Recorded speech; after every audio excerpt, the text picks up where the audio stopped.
माधुर्यरूपं परं वदेहम् ज्ञानं वदान्तवदितं सहितं सदेवम् शरणैवतां देहवदं प्रसन्नम्। यह श्लोक मैं ब्रह्म पुराण से उद्धृत करके आपके सामने स्पष्ट कर रहा हूं और यह श्लोक उच्चारण करने का मेरा एक खास मकसद है, एक खास मतलब है। और यह मतलब और तात्पर्य यह है कि मैंने इस श्लोक का चयन ब्रह्मोपनिषद से किया है। ब्रह्मोपनिषद का तात्पर्य है जो ब्रह्मा ने अपने मुंह से उच्चरित किए।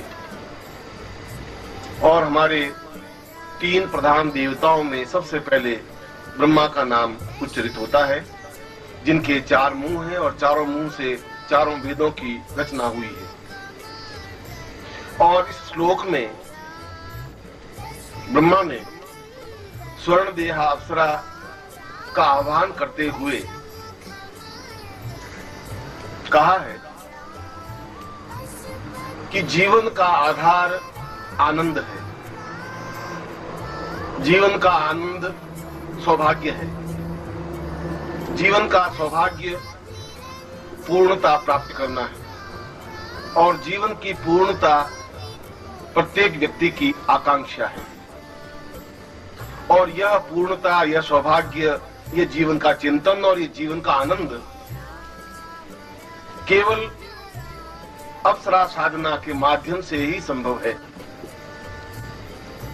और इसीलिए ब्रह्मा इस उपनिषद के श्लोक के माध्यम से कह रहे हैं कि मैं जीवन की पूर्णता और जीवन के आनंद प्राप्ति के लिए स्वर्ण देह अप्सरा को सिद्ध कर रहा हूं, उसका आह्वान कर रहा हूं, जिससे कि मेरे जीवन में पूर्णता प्राप्त हो।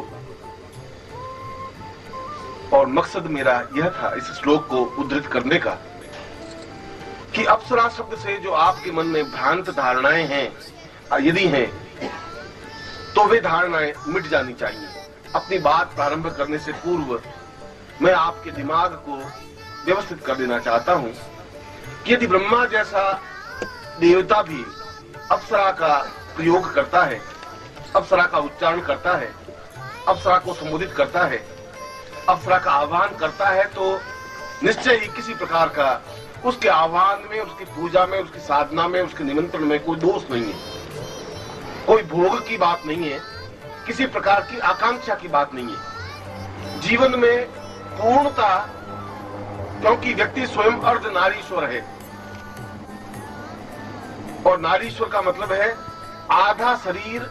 वो जो शरीर है उसके पास वह केवल आधा भाग है और आधा भाग अपने आप में पूर्ण नहीं हो सकता।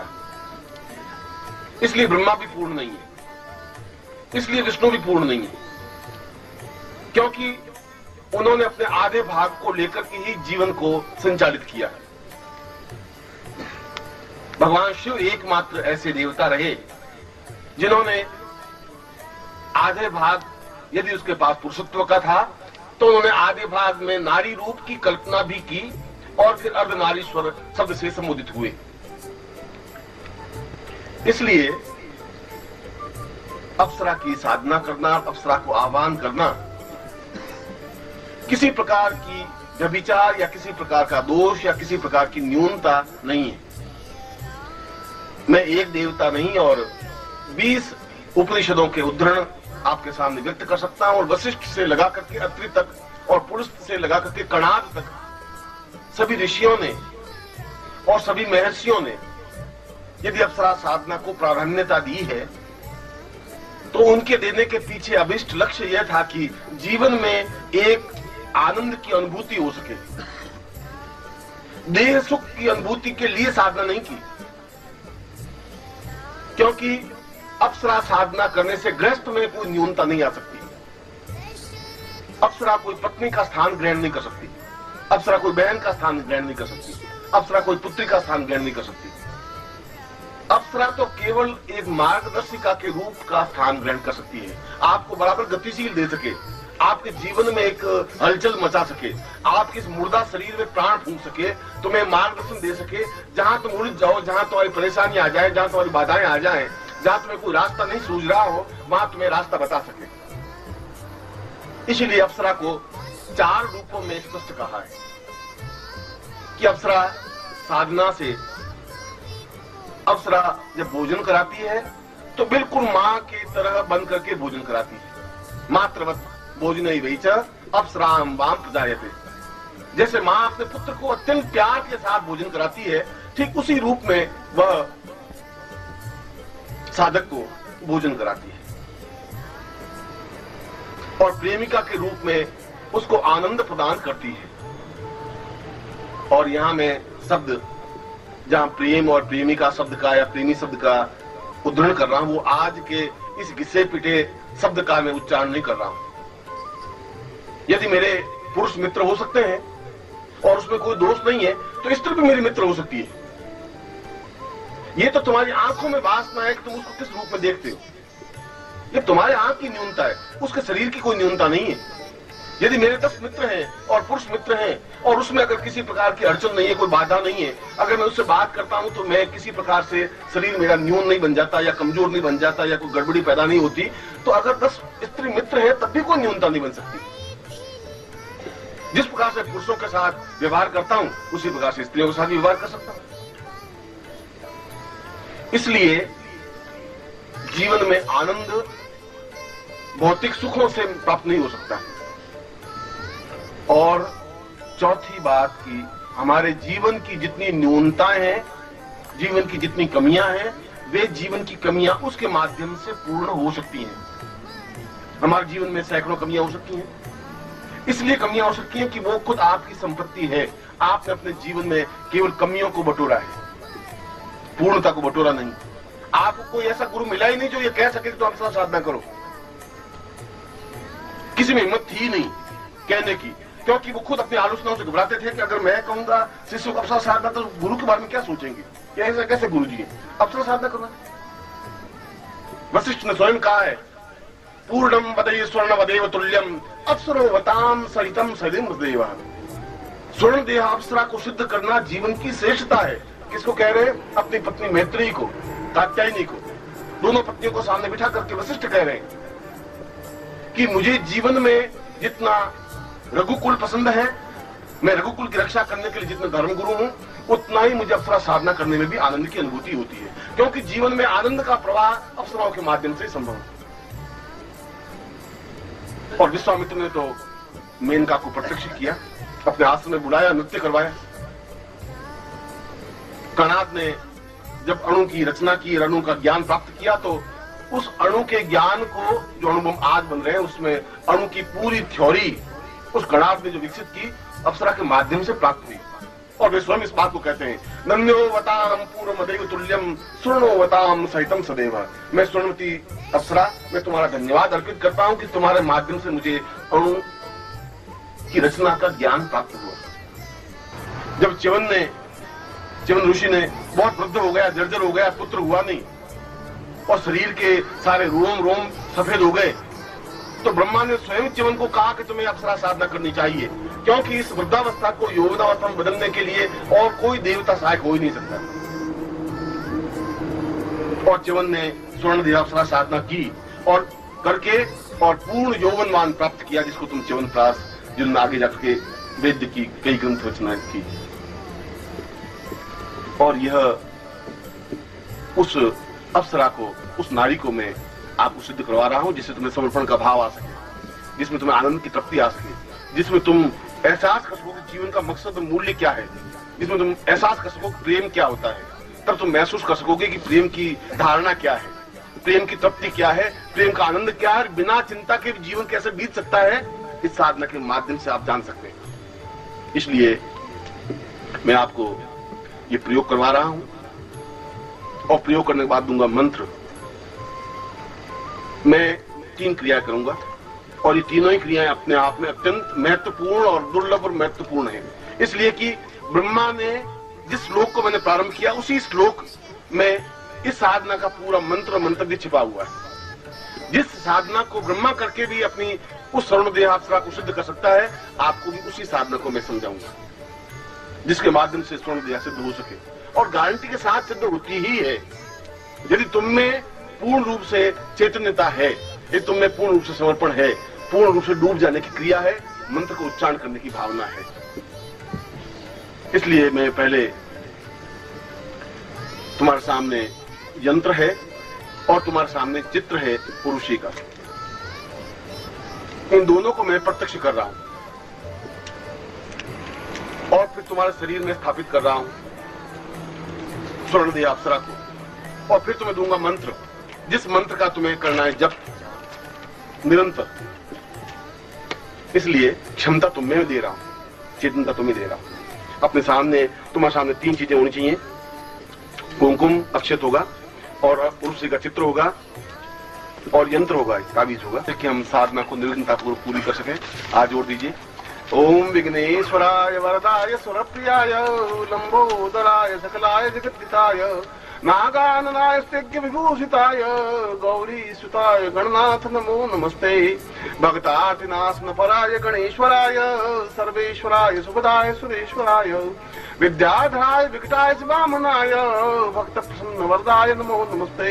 नमस्ते ब्रह्म रूपाय विष्णु रूपाय नमः, नमस्ते रुद्र रूपाय करी रूपाय नमः, विश्व रूपस्य रूपाय नमस्ते ब्रह्मचारिणे भक्त प्रियाय देवाय नमोस्तुभ्यं विनायक लंबोदर नमस्तुभ्यं सतम मोदक प्रिय निर्विघ्नं कुरु मे देव सर्वकार्येषु सिद्धः। श्रीमन्महागणाधिपते नमः। लक्ष्मी नारायणाभ्यां नमः, उमा महेश्वराभ्यां नमः, शुचि पुरंदराभ्यां नमः, मातृ पितृ चरण कमलेभ्यो नमः, इष्ट देवताभ्यो नमः, कुल देवताभ्यो नमः, ग्राम देवताभ्यो नमः, स्थान देवताभ्यो नमः, वास्तु देवताभ्यो नमः, वाणी हिरण्यगर्भाभ्यां नमः, श्री पुरंदराभ्यां नमः, सर्वेभ्यो देवेभ्यो नमो नमः। तत्प्रासुभां मानस्तोखित नैतिं शिखाबंधनम, छोटी की गांठ लगाओ। ओम मानस्तोकित नये मान आयुषमानो गोकुमानो अश्वे गुरुकुमानो वीरांध्रभाविनो वधिरे अभिनंदस्वामहे। हाथ नीचे कर लो और बाएं हाथ में जल लेकर के दाहिने हाथ से अपने शरीर को पवित्र करो, शरीर पे जल छिड़को। ओम अपवित्र पवित्रो वा सर्वावस्थांगतो पिवा यस्मरे पुंडरीकाक्षं सबाह्याभ्यं तुलसीं पवित्रे स्थो वैष्णव्यो सवित्र वा प्रासभा उत्पुन्नां मिच्छित्रेण पवित्रेण साम सूर्यसाम दीर्घां तुभ्यं स्मरेमा एतकल्डां तुभ्यं संपर्ददेहे। तत्रादु स्वास्थ्य तिलकम कृत्वा, आगे कुमकुम है उसको घोल करके अपने लाट पर तिलक करिए। ओम नमो सुनंदाय सहस्रमूर्तये सहस्रपादाक्षरोरुभावे सहस्रनाम्ने पुरुषाय शाश्वते सहस्रकोटि उदाहरणे नमः। अश्वगंधां पांधोति दीक्षामाप्नोति दीक्षयाप्नोति दक्षिणां दक्षिणां सदमाप्नोति सदयां सत्यमाप्यते। साम पुरुषां जल लेकर के अपने चारों तरफ एक गिरा डाल दो।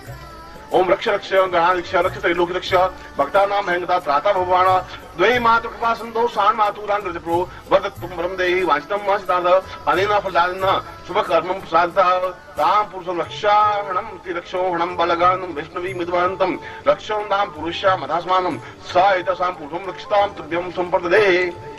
अपनी माला को पूजन करिए। माला का जो सुमेरु है, जहाँ लाल धागा है जैसा तुम्हारा बंधा हुआ है, उस पर कुमकुम का तिलक करिए। ओम नमो सुनंताय सहस्रमूर्तये सहस्रपादाक्षरोरुभावे सहस्रनाम्ने पुरुषाय शाश्वते सहस्रकोटितनः अक्षतं समर्पयामि नमः। चार चला दीजिए। मोज नापुरुषाम अक्षं नमि मंत्रव्याम कथा अस्तो खत स्वभानो विप्रान विषयामति योदाक्षं समयामः। अक्षतान्ते पुष्पं धूपं समर्पयामि पुष्पान्ते पुष्पं धूपं दीपं नैवेद्यं ताम्बूलं प्रदक्षिणां समर्पयामि नमः। लक्ष्य रक्षान्ति पुरुषां पुरुष्यं तां संत शतष्टोत्तरीं पुरुषी साधनान्ति पुरुषां स्वर्णदेहा अप्सरा प्रत्यक्षं पुत्रा तां पुरुषं तुभ्यं संपर्ददेहे। अब इस माला को गले में पहन लो और दोनों हाथ उठा करके 10 दिशाओं से बल प्राप्त करिए। ओम पूर्वा सतां सैवा सतां पूर्वशो अधमां पूर्वाग्नेयां मूर्वाधीरवा सां दक्षिणो वतां दीर्घतवतां सदैवां सां दीर्घां वायव्यैवां पूर्विशां पश्चिमोत्तरां प्राह पूर्वां अतास्मां दिरोसतां नैऋत्यो नैऋतां सा दीर्घां ईशानत्वं सां दीर्घा सां उत्तरोः पूर्वसाम् अधः ऊर्ध्वं सा पुरुषां बलविन्द्रियं वस्तु मे क्रमबीजम् आत्मा वै क्षत्रविरोमा पृष्ठेमयि राष्ट्रमुद्रगुं सौग्रीवाससंसुनि ओरम अर्तिजानुनिशो मेंगानि सर्वथा। आगे चलो। अब आप गुरु को प्रणाम करें और आपके पास गुरु का चित्र है तो उनकी पूजा करें। हाथ जोड़ दीजिए। गुरु ब्रह्मा गुरु विष्णु गुरुदेवो महेश्वरा गुरु साक्षात् पर ब्रह्मा तस्मै श्री गुरु चरणकमलेभ्यो नमः। ध्यान मूलम गुरु मूर्ति पूजा मूलम गुरु पदम मंत्र मूलम गुरु वाक्यम मोक्ष मूलम गुरु कृपा मूकं करोति वाचालं पंगु लंघयते गिरं यत्कृपातुं वन्दे परमानंद माधवं। गुरु चरणेभ्यो समर्पयामि गुरु पाद पूजनं समर्पयामि तुभ्यं संप्रदे तत्रादु तिलकम कृत्वा कुमकुम का तिलक करिए अंगूठे से नीचे से ऊपर की ओर। नमो सुनताय सहस्रमूर्ते सहस्रपादाक्षरोरुभावे सहस्रनाम्ने पुरुषाय शाश्वते अक्षतम समर्पयामि नमः। ओम अक्षन्नमी मनोदयप्रियां मधुकथा अस्तौ खतस्वभान्वो विप्रान् मिष्टयामति युजां विन्धि। हाथ जोड़ लीजिए। त्वमेव माता च पिता त्वमेव त्वमेव बन्धुश्च सखा त्वमेव त्वमेव त्वमेव त्वमेव सर्वं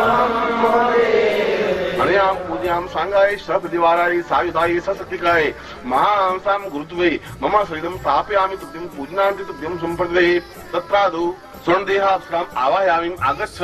अब सामने चित्र है स्वर्णदेहा का, वो सामने रखिए और हाथ में जल लीजिए दाहिने हाथ। मैं इसमें गोत्र का उच्चारण करूं तो आपका अपना गोत्र याद होना चाहिए, और यदि गोत्र आपको याद नहीं है तो फिर भारद्वाज गोत्र का उच्चारण करें और अपना नाम उच्चारण करें। ओम विष्णु विष्णु विष्णु भारत श्री भटखंडी जम्मूदी पे शालियां साके बुद्ध दाता समते समते को समता 2006 से माघमास कुछ वासमायानि बंदवासे अप्राप्त लक्ष्मी प्रथम प्राप्त लक्ष्मी सरकार संहारम सकट मनुष्य काम न सिद्धतम लोके वासै भय राज्य द्वारे सर्वत्र यश विजय लभादि प्रतिभारस्य सब पुरुषस्य सब मानुष्य अखिल कुटुंब सदस्य सबसो समस्त भय व्याधि जरा पीड़ा मृत्यु परिहार द्वारा आयु आरुधा मां अमुक गोत्रोत्पन्नोहम। अपना गोत्र बोलिए। अमुक शर्मा हम नाम बोलिए। ताम शरणदेहास्ताम सत्यम प्रत्यक्ष प्रत्यक्ष प्रत्यक्षम भवताम पुरुषम मम जीवनो पर्यंतम सुख सौभाग्य धन धान्य ऐसा प्रतिष्ठा प्राप्ता निमित्तम स स्वर्ण आभूषणांते पुरुषाम सुख सौभाधि भौतिक आध्यात्मिक उन्नति प्राप्ता निमित्तम स देह सचिंत्य स मूर्त्यम स दीक्षा स समस्त देहापि मम प्रत्यक्षम आगच्छ ताम पुरुषम तुभ्यम अमुक गोत्र पुनोहम पुनः गोत्र अमुक शर्माहम ताम पुरुषम स्वर्ण देहास्ताम ते प्रथम तुभ्यम संपर्दे। जमीन पे जल छोड़ते हैं। अब उसके स्वर्ण देहाप्सरा के सामने तिलक करिए निलाट। ओम स्वस्ति इंद्रो सर्वाः स्वभूखां विश्ववेदाः स्वस्ति नस्तार्क्ष्यो वरिष्ठनेमिः स्वस्ति नो बृहस्पतिर्दधातु ददातु। अब थोड़ा चावल बाएं हाथ में लीजिए लेफ्ट हैंड में और थोड़ा कुमकुम से रंग दीजिए और मैं प्राणस चेतना मंत्र उच्चारण करूंगा। आपको एक एक चावल या थोड़ा थोड़ा चावल उस अप्सरा चित्र पर डालने हैं जिससे वो प्राण सजीव चेतना युक्त बन सके। ओम प्राणो ये प्राणाम सा पूर्वः अथास्मान दीर्घा युत्वाः बलायवतः पुरुषम अथोस्मानं सा नेत्रो सा नेत्रं सा लाटो लाटं सा शिवादि नासिको यो नासिकां सा मुखे मुखे व्यास पुरुषम जीवायां जीवागतं श्री पुरुषाम अथस्म बाहुभ्यां बलवन्तिकुं वक्षस्थलो वाम पुरुषाम अथास्मनुक्षम मधे दिशांस्ति नाभो साम नाम जंगाभ्यां प्रतिसांति शांति पादयो पादु समवति समस्त शरीर अंग प्रत्यंगम सा पूरा सा चैतन्य स जागृत अंकं चंदन पम्यं सा बिंदुराव मर्दय मर्दय मलय मलय जागृत जागृत त्रोटा त्रोटा दीप्तम दीप्तम कुरु स्वाहा पाम पिम पूर्वा त्रिपुणाम खांकी खुंकिचताम शांशी रूपा इंकाट्र पुरुषाम अथास्मनु स्वर्ण देहाप्सराम प्रत्यक्षम प्रत्यक्षम मात्र पुरुषाम तस्मानं सा चिंत्यम सचिंत्यम सनेत्रम सनेत्रम तुभ्यं ते मम शरीरे स्थापिम स्थापित तुभ्यं संपर्दे। बाकी चावल सब उसमें चला दो। हाथ जोड़ दो। स स्वर्ण देहाप्सराम साम प्रत्यक्ष मम शरीरे स्थापयामि स मित्र भावेन साम पुरुष अप्सरां समृद्धि प्रेमिका रूपेण साम पुरुष आशामि आवायामि आगच्छ आगच्छ स्थापयामि तुभ्यं च मम जीवन पर्यंतम सुख सौभाग्य धन धान्य प्रतिष्ठा प्राप्ता निमित्तम स देह सुखम देवसे बते मन सुख स आत्म सुखम प्राप्ता निमित्तम स पूर्णत्व प्राप्ता तुभ्यं संते गुरु आज्ञा सा सुतभ्यं संपर्दे। अब दाहिने हाथ से जहां जहां अपने शरीर को स्पर्श करूं आप भी वहां अपने शरीर को स्पर्श करें। मैं उस स्वर्ण देहाप्सरा को आपके शरीर में स्थापित मंत्रों के माध्यम से कर रहा हूं। ओम साम पुरुषाम अथास्मन् दीर्घा से स्वर्ण देहाम साम ब्रह्म कुलोद्भव साम ब्रह्म मंत्रेण साम पुरुषाम स्वप्रत्यक्ष सा चित्त मम शरीरे आप श्री अमुक गोत्रोत्पन्नोहम। अपने गोत्र अमुक शर्माहम मम शरीरे स्थापयामि नः शांति पुरुषम लाटसा पुरुषेम शिरो मम स्थापयामि नः दीर्घा पुरुषाम लाटे वाम पुरुषाम तस्मानं नासिकयो नासिकयो सुखः नासिकां पुरुषाम तस्मानं सावति गुलाबद्रो तवा पुरुषाम कुसुमं पापुषां सुवादि वा चिकुं वा पुरुषिकं पुरुषां पुरुषाम अधास्मानम से धरती बक्षस्थलो मा ईश्वर पुरुषाम धर्मानम बाहुभ्याम बलविंते कुमस्तोमी क्रम बीजमसाम नाभोसाम दीर्घाम शांति उद्रोसाम उद्रोसाम पुरुषाम धर्म जंगोभ्याम पत्राम पुरुषास्ति पादेहोसाम पुरुषपरसे सा चरणोसाम दीर्घास्वसे मम पृष्ठोर माम बुधमगो समस्त शरीरेणाम पुरुषाम अधास्मानम स चिंतयामि जाम दीर्घायुत्वाय बलायवच सुभ्रत्वाम यशस्रमतो जीव सर्वस्तम्माम दीर्घो वसा सा पुरुषाम चेतुन्याम पुरुषा रास्मानु स्वर्णयाम सौदिव्यदिहासा पूरा थम तुभ्यम संपर्दे। अब वो यंत्र है, उस यंत्र को अपने सामने रखिए। यंत्र को बाएं हाथ लेफ्ट हैंड में ले लीजिए, दाहिने हाथ से इसके ऊपर जल चढ़ाइए। ओम वरुणस्योत्तम हनमसि वारुणस्कं भजनी तो वरुणस्य रथसदनसि वरुणस्य रथसदनसि वरुणस्य रथसदनमासीद। उसको पहुंच लीजिए कपड़े से या किसी से, यंत्र को पानी सुखा दीजिए। कुंकुम समर्पयामि नमः श्रीखंडम सिंधम दिव्यम केशरादिशुंदम विलेपनम सुरश्रेष्ठम सिंधुतां गुणासं स्वामुदे सोमयुवान कुमुचिताः कुंकुम समर्पयामि नमः कुंकुमात्यक्षतम समर्पयामि नमः। चावल चढ़ाइए। ओम अक्षर नमी अस्तोखतस भानु विप्राम श्रीयाम श्रीदाक्षिणाम कुंकुमैन तिलकम कृत्वा, कुंकुम से 3 बार तिलक करिए। फिर इसको बाएं हाथ में रखिए, दाहिने हाथ से इसको बंद करिए, दाहिने हाथ उसके ऊपर बंद करिए, संपुट कर लीजिए। ओम दीर्घायुत्वा सा पुरुषाम सा स्वर्णदेहा यंत्रेण स पुरुषाम से अथास्मानं जीवनो पर्यन्तं सा आबद्ध कीले त्रोट गुरु साक्षिणताम गुरु मंत्रेण साम पुरुषाम अस्वाप से पुरुषाम स्वर्णदेहा साम सिद्धि भव ताम पुरुषाम प्रमुखम सिद्धि भव अंशुतिभव निश्चितम सिद्धि भव ताम एषं विमुधि साम दीर्घायुत्वा तुमसमाप दीर्घति अथास्मानं स कृताम क्रांति पूर्वस्याद तुभ्यम संपर्दे। इसको खोल करके फिर एक बार कुमकुम का तिलक करिए उसके ऊपर, और फिर उसके ऊपर से कुमकुम का तिलक लेकर के अपने ललाट पे लगाइए। यंत्र के ऊपर से फिर कुमकुम वापस लेकर के अपने ललाट पर लगाइए और यंत्र को सामने रख दीजिए, जहां अप्सरा है उसके पास में सामने। अब मैं मंत्र आपको लिखा देता हूँ। इसका मंत्र बहुत छोटा सा है, क्यों गुरु मुख से मंत्र मिलना चाहिए इसलिए बोलता हूँ, आप लिख लें और फिर यहाँ बोर्ड पे लिख देंगे निर्मोही जी, फिर आप इसको देख सकते हैं बाद में। ओम ऐंग स्वर्णदेहा सिद्धिम प्रदाय वश्य ऐंग फट। वापस बोलता हूँ। ओम ऐंग स्वर्णदेहा सिद्धिम प्रदाय वश्य ऐंग फट। और तीसरी बार और उच्चारण करना है। ओम ऐंग स्वर्णदेहा सिद्धिम प्रदाय वश्य ऐंग फट। अभी आधे घंटे का तुम्हें रेस्ट देंगे, अपना चाय वाय पी सकते हैं, फिर वापस मुंह धो करके और पांव पे थोड़ा जल छिड़क करके वापस अपने स्थान पे बैठ सकते हैं। और इस समय बज रहे हैं 12:15, आप बिल्कुल 1:15 बजे आके बैठ जाएंगे और 1:15 बजे से लगा करके और 4 बजने में कुछ मिनट कम होंगे तब मैं आऊंगा। तब तक आप मंत्र जाप करेंगे, फिर बीच में नहीं उठेंगे और अनवरत मंत्र जाप होने चाहिए। इसमें 3 बातों का ध्यान रखने की जरूरत है।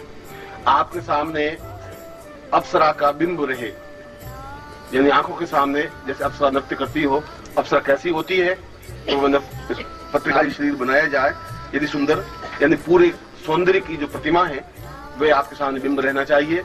आंख से मंत्र जाप, होठों से मंत्र जाप होना चाहिए, उच्चारण जोर से नहीं हो और अकंपित भाव से मंत्र जाप हो, हिले डुले नहीं, न तो हिलने की जरूरत है। कम से कम आप अपने पांवों को या हाथों को हिलाएं डुलाएं।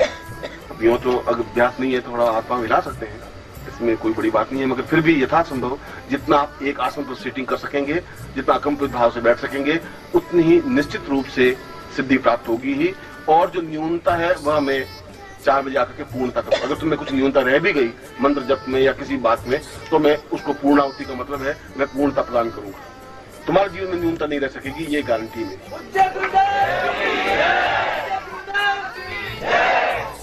और मैं एक बार आंख के सामने बिंब रहना चाहिए और बिंब कोई भी सौंदर्य आपके सामने ध्यान हो उसको बिंब ला सकते हैं।